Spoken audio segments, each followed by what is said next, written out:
So we're these two guys called the Leftist Lens, and we record this stuff weekly to kind of go over and digest and hash through the shit that is in a maelstrom around us. And I'm James, and the other guy's Matt. Hi. Say hi, Matt. Hi. Yeah, we'll talk about the Karen Reed trial at the tail end here, but the Supreme Court ruling that we were touching on last week before it actually happened. I don't know whether or not I expected it to be what it turned out to be. We'd have to go listen back to last week's episode, but I'm fairly certain I said that I did not believe they were going to give him immunity. And I was wrong. Well, I feel like they didn't really do anything terribly concrete, because they said only in the commission of official acts, but they did not define what official acts are. No, they left that up to lower courts to decide, but I'm going to assume that official acts would be anything that the executive branch already has the power to do, like direct military operations. And I'm 100% certain that's what this was really about. They're worried about one of our presidents ever being charged with war crimes, because they commit them pretty regularly. Even Obama committed war crimes. So, and if you don't know, he used drones to kill an American citizen in Yemen. Yep, I remember that. But just on the issue of war crimes, when was the last time that the United States charged anyone in the United States with a war crime? Because the ICC and the ICJ. Oh, did they? Yeah. Okay. Only because there were photos, though. They would never have done it if there weren't there was photos and video, and They had no choice. True. Otherwise, they wouldn't. These were the people that they charged, they didn't charge any military leadership with that regarding Abu Ghraib, did they? They charged they charged the soldiers that appeared in the videos and photos. Yeah. So the idea of charging the commander in chief, which, by the way, I'm not sure if the ICC and the ICJ have done that regarding Biden and the Biden administration and Blinken and these guys, but they have certainly talked about it. But I think it's the idea of the commander in chief being charged within the United States with a war crime for some act that was qualifying for that. Now, this isn't about the ICJ, because we're not party to the treaty that created that. We don't believe in it. I don't mean we, you, and I mean we, the United States government. So yeah. It's disgusting, though. But the fact that they throw in perpetuity now, it is the task of the lower courts to decide whether or not if the DOJ or some state judicial agency is bringing charges against a president for something and then the president being charged, the former president being charged, is going to claim that no, this was an official act. So it's always going to fall back on the lower courts to decide, no, that's not an official act of the president to. Right. But then if you remember that Trump appointed more federal judges than any president in history, the odds are you're not going to like what the lower courts say either. Plus, they can judge shop. Yeah, I don't know how that's even legal. That to me is utterly insane. And recusal. Fucking if this is where, like, Eileen Cannon, she should have recused herself from the fucking classified documents case. Yeah, and Clarence Thomas should have recused himself from the case about J6 that his wife was involved in. Yep.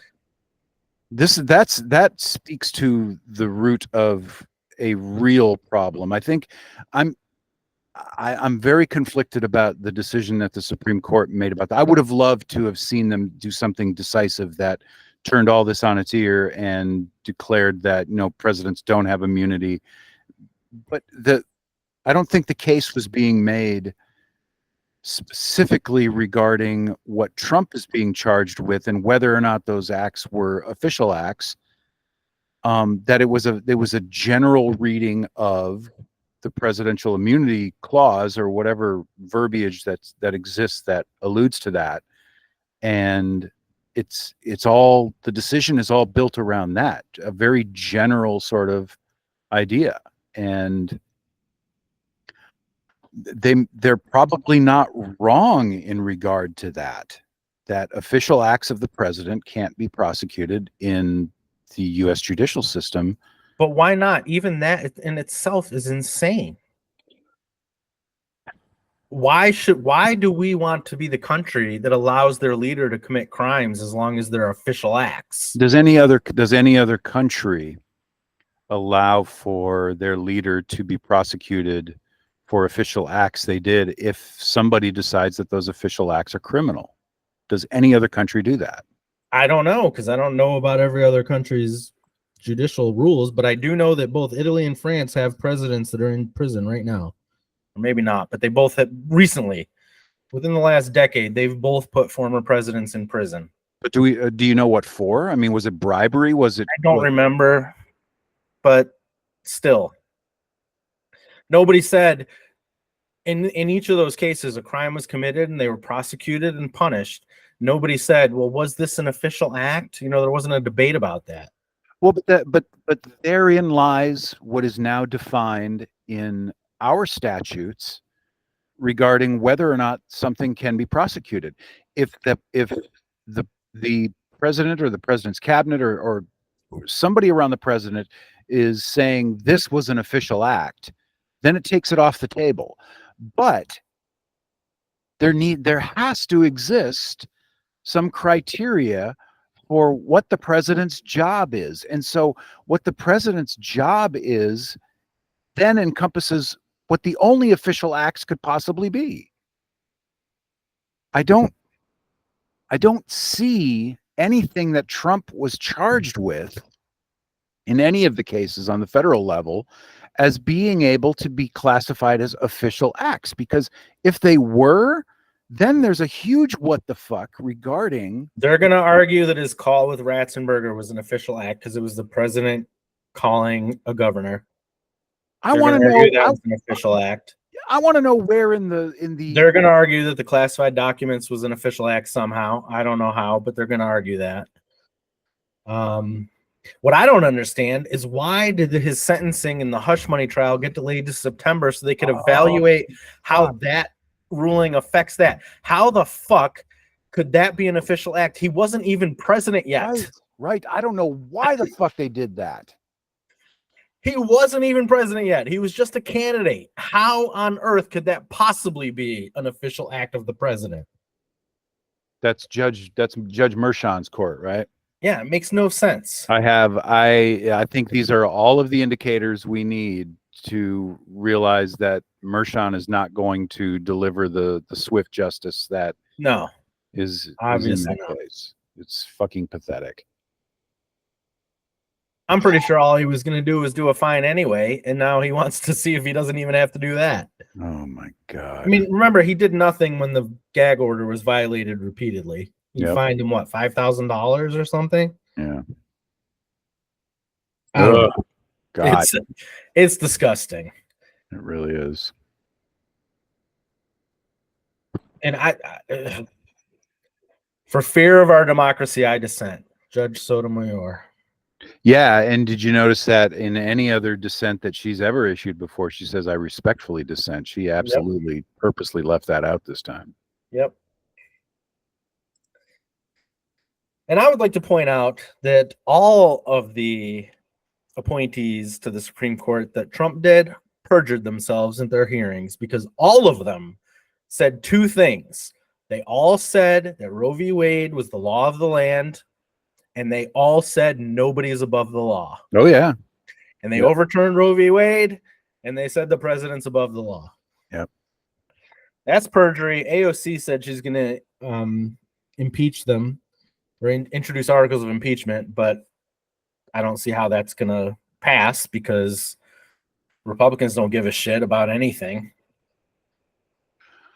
All right, so I'm gonna pose a question that's gonna probably piss you off and have people looking at me funny as if they don't already. Does all of what's happened in the past week now mean that Biden has to win? That we have to make it possible for Biden to win? Look, I don't know, James. I really don't. I don't want to vote for Biden. Trump can't win. He can't. And if Trump does win, there better be 60 Democrats in the Senate. And I don't know. Well, even if there were 60 Democrats in the Senate in the November election, after the November election, Trump is going to do everything he can to remove as many of them as possible. He's going to do things that are going to continue to push the balance of power in the pocket. Well, he is absolutely going to direct the FBI to investigate every Democrat. And some of them are committing crimes. I mean, everyone commits crimes, right? From time to time. Maybe. I don't know. Except you, James, maybe. I don't know. Well, the day ain't over yet. I still got a couple hours of daylight. If you look hard enough, you can find dirt on anybody. Truth. And I 100% believe Trump will direct the FBI to investigate every last one of them. And in fact, I think that's what Biden should do right now. And somebody posed that to him, and he said that's unethical. Which is right. It is. Yeah, and I saw his after verdict. Whatever he did a thing on TV where I will always respect the rule of law and blah blah blah. Yeah, we know. But if you're going to take the high ground with this, you're going to lose. You know what? You know how Biden could get me to vote for him? If he changed his position on expanding the court. If he said to us, yes, if you put me in power, give me the House, give me the Senate, I will expand the Supreme Court. I would vote for him in a heartbeat. But he said the opposite in 2020. Things are different now, though. And he said nothing about it since. I know. And I wonder if anybody's got his ear on that particular point, because I agree with you. I think if there was ever a time where that needs to be considered and taken seriously, this would be the time to do it. And I agree with what your position is that if he were to make that statement and we'd have to evaluate, is he really going to follow through with this, or is it just lip service? But I would, and here's the frustrating part. My vote for Biden in Florida doesn't mean a goddamn thing. It's totally useless. It isn't going to give Biden Florida. If there were fucking 500,000 of me in Florida, Biden still wouldn't get Florida. Yeah, and that's another thing that's weird, because 20 years ago, Florida was a swing state. What the fuck happened? Yeah, Bush Gore. Yeah, this was the dimpled Chad state. Yeah. Well, anyway, my vote does matter in Pennsylvania. So, yeah, Biden, you want my vote? I don't know if you listen to our podcast, but if you want my vote, expand the damn court. It makes perfect sense. When they set it at 9, first of all, the court has been expanded and contracted numerous times in the history of the United States. And when it was set at 9, like it is now, they specifically used the rationale that there were 9 circuit courts. Mm-hmm. There are 13 circuit courts now, so make it 13. At the very least. At the very least. But then, okay, so that would be assuming Biden gets reelected and he's got then 4 years to get those, because that's going to take some time to get 9, 10, 11, 12, 13, 4 more nominees through. It could take the better half of the first half of his term, his second term. It won't if he has the Senate. That's the point. Yeah. You give him 60 seats in the Senate, give him the House, put him in. He's got to tell me he's willing to do stuff like that, because right now he just wants the status quo, mm-hmm. and that's not good enough. That doesn't work. The status quo doesn't work. Yeah, and is he even going to be able to serve a second term? I mean, let's be honest. Well, that's the other thing. You look at Dianne Feinstein, right? Ugh. When she last ran for a re-election, she was coherent. Yeah. But before her next election, she was dead, and in between, she became completely incoherent. Mm-hmm. Well, I mean, Biden is relatively healthy. I see that. He's out there riding bikes. He's relatively healthy. But I'm telling you, I don't know. All right. My dad is 82. Mm-hmm. And every time I see him, we have the same handful of conversations. And I say, we talked about that already. And he's like, oh, yeah. Mm-hmm. You know what I mean? He hasn't lost it, Mm-hmm. but his memory's not all there. Yeah. I mean, fuck, I'm 46. My memory's not like it was 15 years ago either. It's a normal part of being human. Nobody's disputing that. The issue is whether or not he should be the guy. And at this point, he's going to be the guy. I don't see any sign of him stepping down, because that's the only way that happens, is if he willfully makes that decision to step aside. Yeah, well, he gathered at Camp David with his family to discuss it, and they came out of that saying, nope, I'm going to stick with it. Then the Democratic governors had their call, where I know they were discussing replacing him, and they decided to come out of it with, nope, we support him. Mm. So I don't know. I would like to point out that Kamala Harris, and this is surprising to me, is polling better than Biden against Trump right now. Mm. And that is strange to me. I haven't seen those polls, but I have heard the noise about she would be the heir apparent if Biden stepped aside. And there's merit to that. First of all, then you could get a different VP pick, and you could get him from a swing state. You could get Josh Shapiro from Pennsylvania. You could get Whitmer from Michigan, and shore up those votes from those states. There's a lot to be said for that. I really think, though, that if we get a second Biden term and it's Biden-Harris, I think at some point in that period of time, you're going to have a President Harris. I do too. I agree with you. I think he would resign at some point. He would resign, or he'd become incapable of serving. It's going to be another Ronald Reagan thing, but it's going to happen while he's serving, which didn't happen with Reagan. Some people say it did. There was President Nancy talk. There is some of that she was actually pulling all the strings because he had dementia. He had Alzheimer's. Yeah. Yep. I don't know. Look, here's my thing. I don't think you have to be physically strong to be president. John F. Kennedy wasn't. Mm-hmm. What's his name? Roosevelt. Mm-hmm. Franklin Roosevelt. Mm-hmm. He wasn't. They were both better than a lot of presidents, right? Yeah.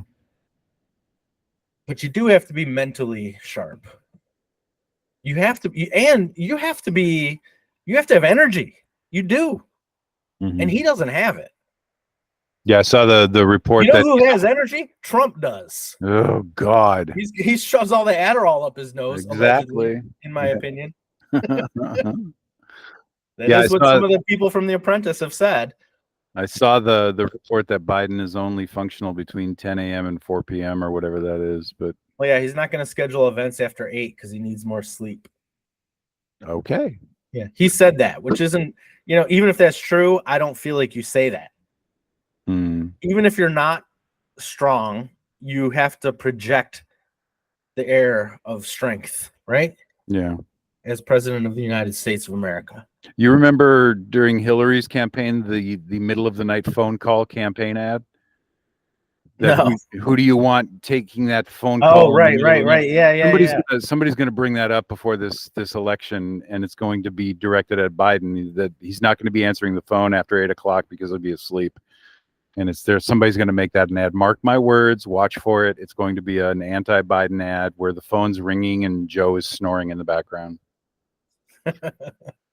So I don't know, dude. This has me questioning whether or not we need to throw all of our chips in to make sure that Trump becomes irrelevant, because this could be the last time we hear from him if we can eliminate his potentiality this time around.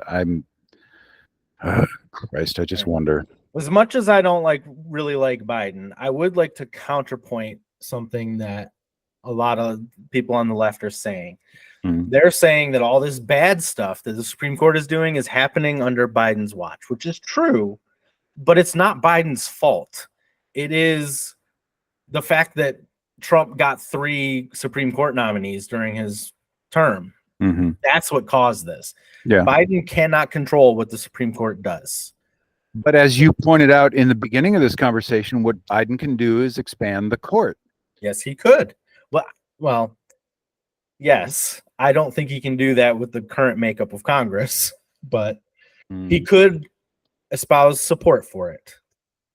I don't know. I think that you're saying that the current makeup of Congress would probably be an obstacle to that. I'm not sure it would be, because the Republicans are going to look at those additional 4 seats and think, oh, well, at some point we can plug people into that and have this super majority in the Supreme Court. So it benefits both teams to have 13 instead of 9 justices. Just whether I suppose, but short term it doesn't. Right. Republicans would absolutely expand the court if they were in power and they got to fill the 4 seats. Yeah. But they're not going to want the Democrat to get to put 4 seats in, right? Well, they're also going to be looking at who. So with the potential of having 4 new justices on the Supreme Court, there are at least 3 justices that are probably going to be retiring or dying in the next 4 years, 6 years. Who do you think that is? Well, Clarence Thomas for one. Yeah, I believe Thomas maybe, but who else? Alito? I don't know. How old is Alito? He doesn't seem like he's all that old. I don't know. I don't know that John Roberts is going to stick around for too much longer in this environment. You know who John Roberts spent. Alito's 74. John Roberts was moderate at the beginning of this, session of the Supreme Court, right? He would side with the Democrats a lot and be kind of moderate. Yep. And then all of a sudden he just said, nope, I'm full on board with all this. Why did that happen? What changed? Well, yeah, and I also saw that Amy Coney Barrett, or whatever the fuck her name is, wanted a more moderate decision on the immunity thing, and apparently John Roberts slapped her down on it. So yeah, who has bought out John Roberts? Where's he been spending his time? Yeah, because he definitely flipped the switch. Yeah, because the other thing that appeared to me as this decision was rendered was that this wasn't. I mean, yes, we see Supreme Court decisions along ideological lines all the time, but I think this was the biggest indication that the Supreme Court is not looking out for the rule of law. They're looking out for the rule of law as it benefits the ideology that they embrace. Correct. And I don't know how we correct that. I don't know how we change that. I don't know how we fix that. You know what else you notice? There are no centrists on the Supreme Court. Okay. The Democrat appointed justices are pretty left, and the Republican appointed justices are way far right. I don't think there's a centrist. Do you? I can't think of one in the moment. Merrick Garland would have been a centrist if Obama got him in. Yeah, just to remind everybody, Republicans made up some bullshit rule about not nominating justices in the last year of a presidency. That's why Merrick Garland's not on the Supreme Court. But then that rule didn't apply when they were doing it when Trump was president. So, yeah, and it wasn't really a rule. It was just this code that they chose to follow, and they follow it when it's convenient for their team. Yep. And then the other things about Biden that make us sick that really aren't just about Biden, they're about Congress as a whole, are things like the degree to which a foreign entity has such a vast amount of control over our elected representatives, and that entity being AIPAC. Right. And that I want to see more people in Congress who are elected that are willing to stand up against this and remove and get legislation moving to neuter APAC and other entities like APAC to get them out of our politics completely. And I don't see that happening. You know who has an interesting take on APAC that you wouldn't expect? Who? Republican Thomas Massey. Name sounds familiar. He did an interview with Tucker Carlson, and he said every congressperson has an APAC babysitter. Oh yeah, I saw that. Yep. And he was against that. He didn't like that. Mm. So there was a Republican with some moral backbone. Mm-hmm. There's not too many of them. And quite frankly, there's not enough Democrats with a moral backbone either.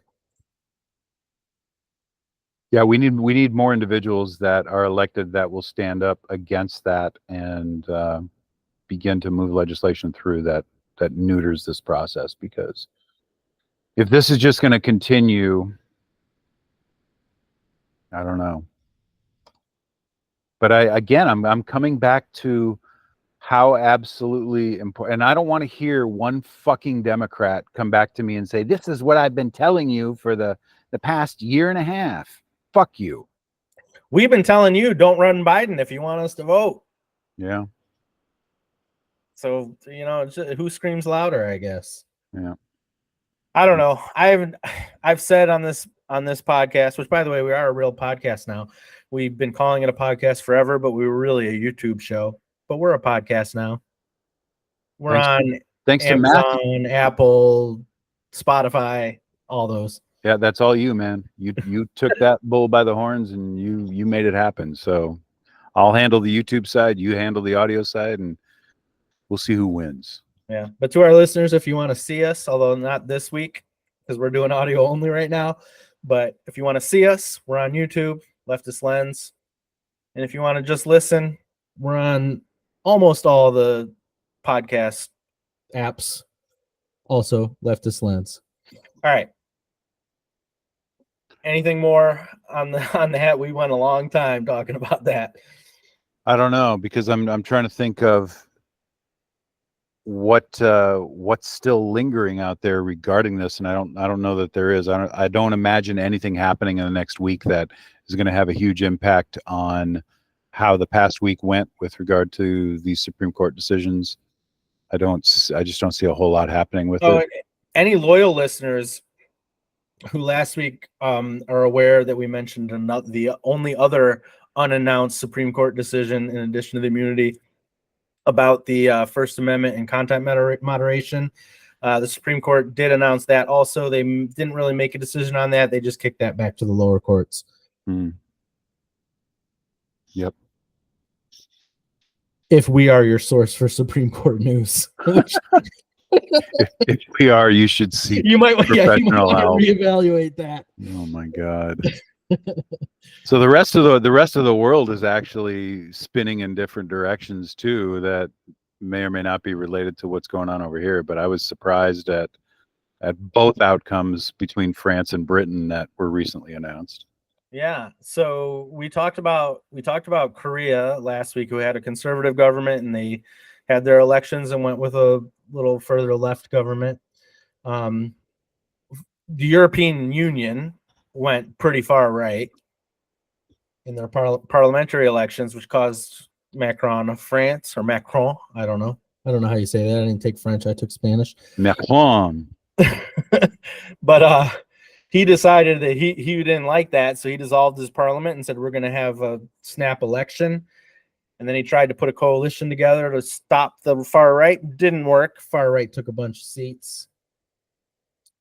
But then Great Britain had their election, and they've had a conservative government for quite some time. Started with Boris Johnson and their Brexit. Mm-hmm. And they've continued with the conservative government since, even though they've had some prime ministers that didn't last very long because they were terrible. Mm-hmm. But anyway, they had their elections, and their Tory party, which is their right-wing party, got trounced. They're like insignificant now. Could you imagine if Republicans became insignificant? Yeah, but unfortunately, the way that our elections are structured, you're never going to have that kind of routing happen. It's always going to be still a relatively thin margin that one side or the other maintains. Maybe, but I mean, Great Britain, they have other parties have some seats in their parliament, but they're nothing. Right.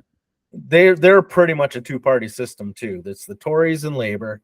Yeah. Labor is centrist left, and the Tories were center right, but they've moved all the way far right, like our Republicans did.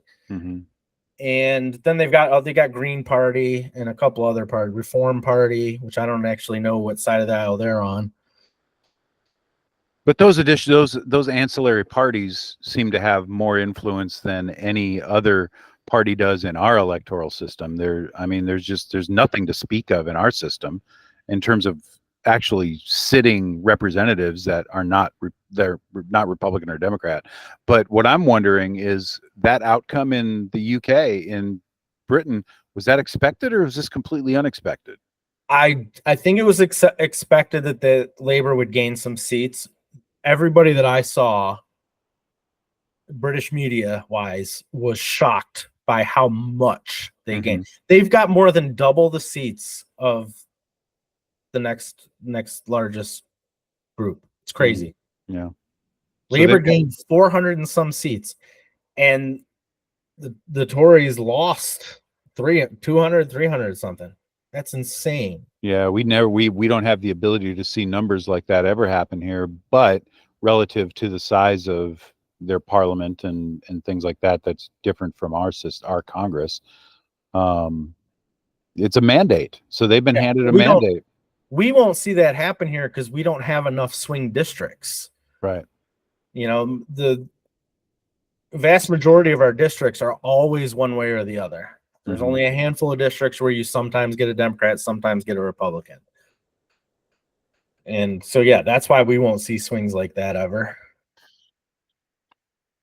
So they better not fuck this up, because they've been handed the keys to the kingdom. And I don't know what their election cycle is, like how many years these representatives or these parliamentarians are going to hold, but I think if they don't respond to the will of the people that put them in there, they're not going to be long for that political career. Yeah, well, like what we've talked about and we just did, what the reality is everybody in the world is unhappy. There's inflation globally. Climate change is affecting us all globally. It's just, who do you blame for it? That's what decides the elections, and people tend to blame those that are in power, and that's why they're just changing. Just vote for the other guy.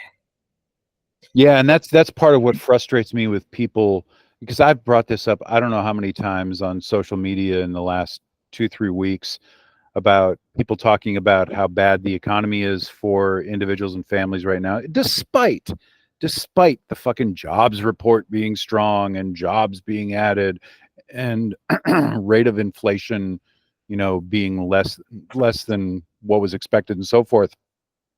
And people are pointing fingers at Biden, which is, there's some justification for that, but then their default answer for that is, then Trump's going to save us. And there's no evidence. There's no evidence of that, because what people keep leaving out of this economy stuff is that capitalism is at the root and foundation of what is corrupt and broken in the economic system in this country.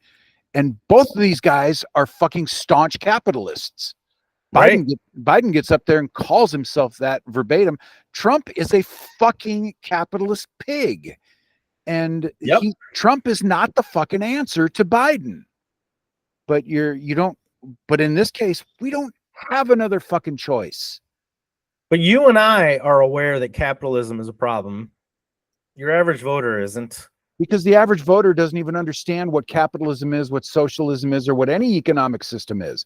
They simply don't want to be bothered with what it is.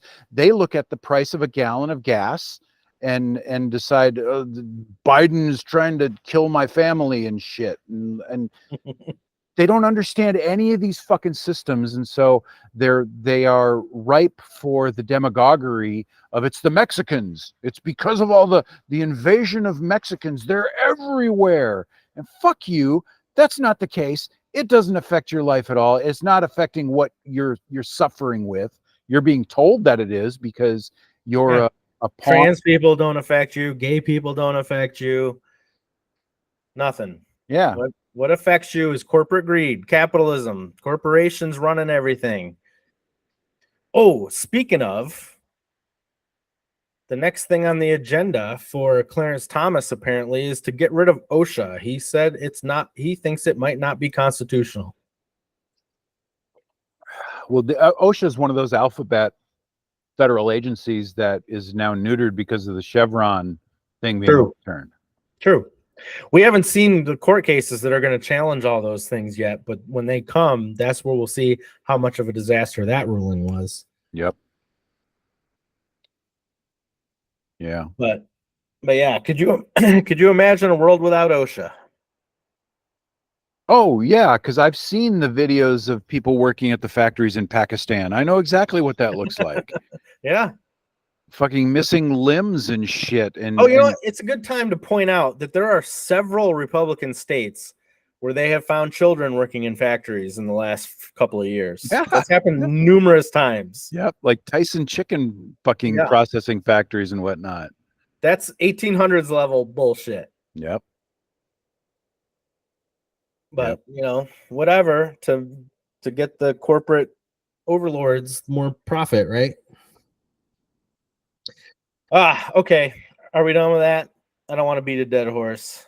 No, I guess we're done with that because again, it keeps bringing me back to, does this mean at sparing no cost and damn the torpedoes, we've got to make sure Trump stays out of power?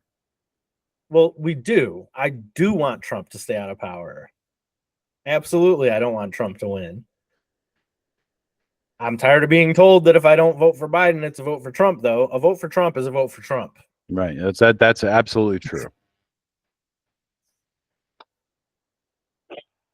And I will not vote for Trump. I can say that unequivocally. I will not vote for Trump. Ditto. But again, in your situation is different than mine. I mean, if I decide to vote for Biden, it isn't going to mean a goddamn thing in the state that I live in.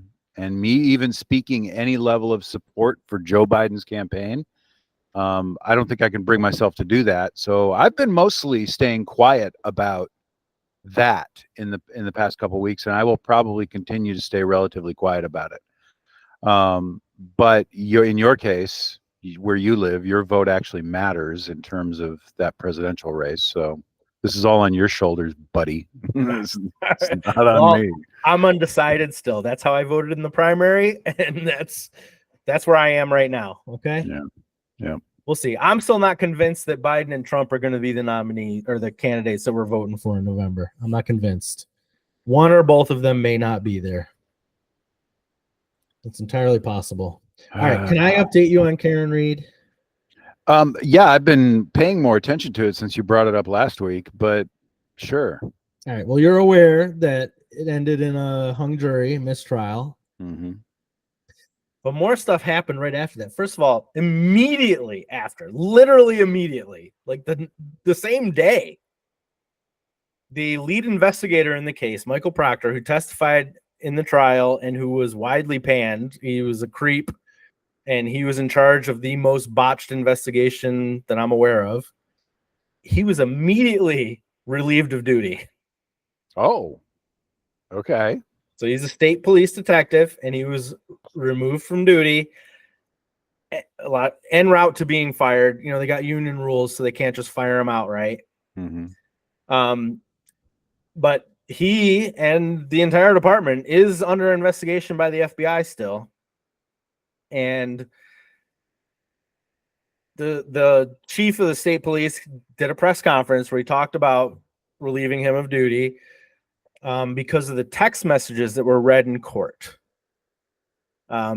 Text messages he sent where he sexualized the accused and then said things like, we need to pin it on her and stuff like that, which were read in court. Some of them were disgusting. No, wait a second. They were read in court and they were submitted as evidence? Yes. Okay. Yes. So the chief of police, or the state police chief, or I don't know if he was the chief. He might have been a public relations guy. I think he was the chief, though.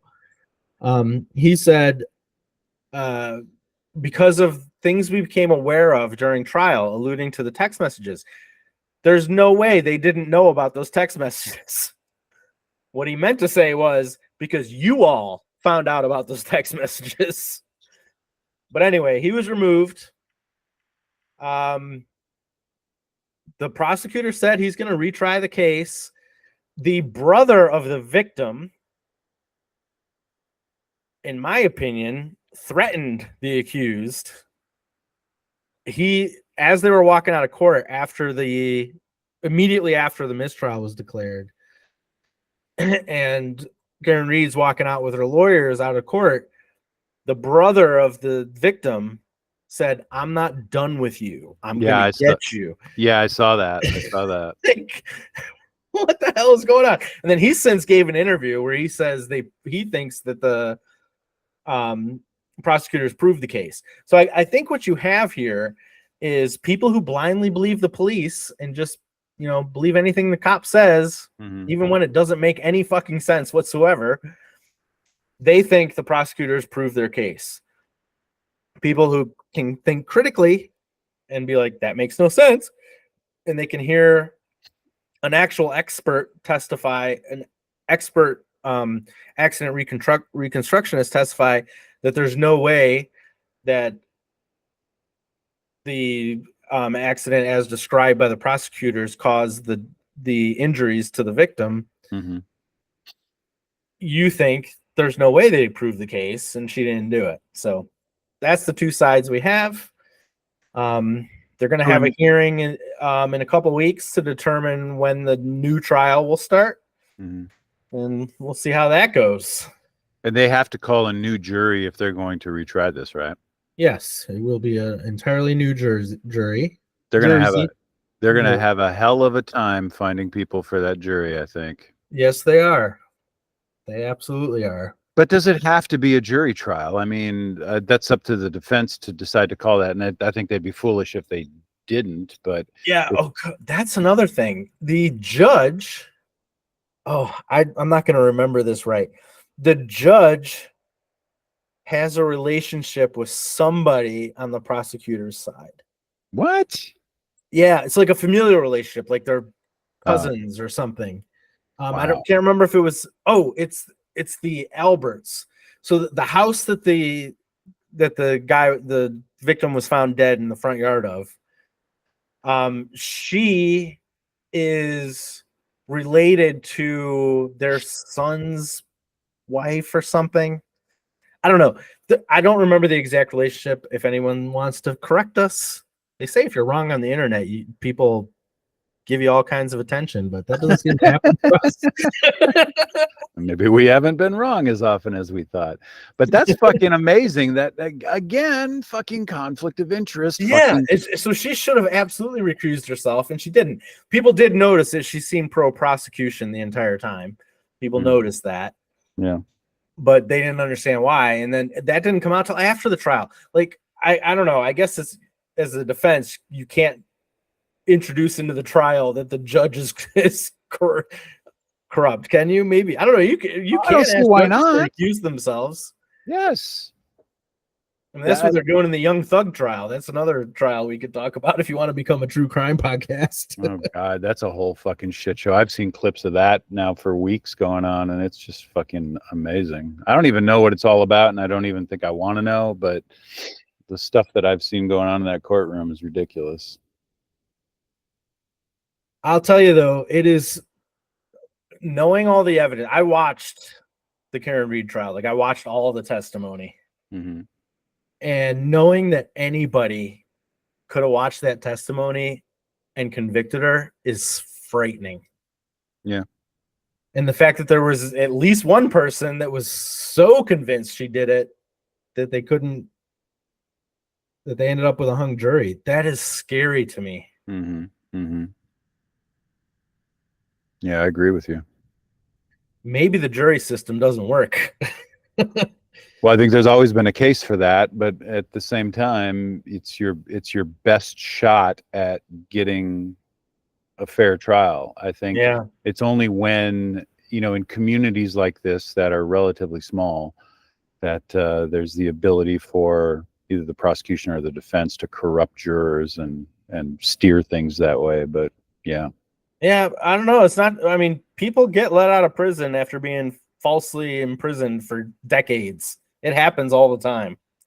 Oh yeah, and it'll continue to happen because the system is flawed in so many ways. The system is terrible in many more ways, and it's a charade of justice most of the time. But it's, what the fuck else do we have? I don't know. But yeah, that's my guilty pleasure is true crime podcasts. I listen to lots of them. I watch lots of true crime YouTube shows too. Yeah. But all right, I'm out of stuff to talk about, James. You got anything?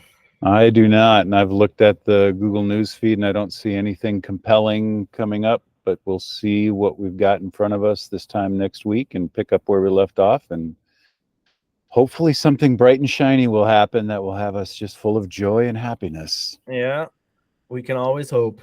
I'm Well, not counting on it though, but yeah, y'all stay safe out there and subscribe and like and all that if stuff. this is on YouTube, like and subscribe. If this is on one of the podcast apps, leave us a review. Only if you like us. If you don't like us, fuck off. Yeah, absolutely. And I'm sorry, I shouldn't have said that. If you don't like us, just scroll on by. How about that? There we go. That'll work. All right, people, take care of yourselves, and then we'll see you next week. See you next week. All right. All right.